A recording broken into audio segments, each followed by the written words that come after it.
6 Throwing a Boomerang Tips. Learn how to throw a boomerang like a pro fast with only 15 minutes. Brought to you by www.australiansylvania.com. Maybe you have seen someone throwing a boomerang effortlessly and flawlessly. You might be wondering whether it's a trick or it's just a pure rocket science. The answer is the latter, which one has to practice the right skills to throw a boomerang.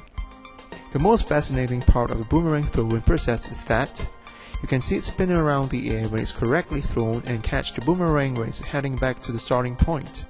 The most common perception that one would take years to achieve excellent throwing results, and the fact is that you can achieve such results in only 15 minutes. Tip number 1. Get the right type of boomerang. Although there are many boomerang products and available in the market, you need to make sure that you choose either left or right-handed boomerang before you start making the first throw. The most common one that you can use is the wooden boomerang, which is also commonly known as Australian boomerang. Tip number 2. Choosing the right grip styles. Basically, there are 2 ways to grip your boomerang, which are cradle and pinch grip styles. The cradle grip styles involving wrapping your forefinger around the front part of the boomerang, as the pinch grip style requires a pinching gestures on the boomerang between your thumb and your forefinger. Tip number 3. Throwing direction. You need to be observant of the surroundings, especially wind direction, which is the main factor that can affect your boomerang throwing performance. Boomerang throwing professionals normally determine the wind direction by either tossing a small amount of leaves into the breeze or slightly lick on your forefinger and pointing up to the air. Then if you are using a right-handed boomerang, throw it to the right of the wind direction, and if you are using left-handed one, vice versa. Be sure that you throw it tilted away from the way around 45-degree angle. Tip number 4. Elevation.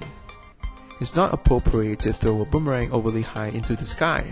To achieve optimum throwing results, imagine that there's a person that's standing 3 to 4 feet in front of you. Then you aim and throw it within your head level. Caution, don't ever throw a boomerang if there's a person in front of you. Tip number 5. The ideal layover angle. Most people fail to experience satisfying throwing moments when they throw it with a sidearm motion. As you have laying your right-handed boomerang around a giant round clock, you need it to over between 12 and 1:30 o'clock, whereas left-handed one will be laid over between 10:30 and 12. Tip number 6. The strength applied during throwing process. It's hard to determine the ideal strength applied during the initial throwing process. When you are about to throw it up in the air, snap your wrist and release the boomerang in order to create the spinning effect. You must have using too much force when it spins way around or over your head and lands distantly on the field. If it frequently lands in front of you, it means that you have thrown it lightly. If you want to master boomerang throwing skills perfectly, you need to practice regularly to become a boomerang throwing pro. To master boomerang throwing skills effectively, please refer to this comprehensive guide on throwing a boomerang like pro with detailed pictures. Please click on the link below for more information. Thank you for listening. Goodbye.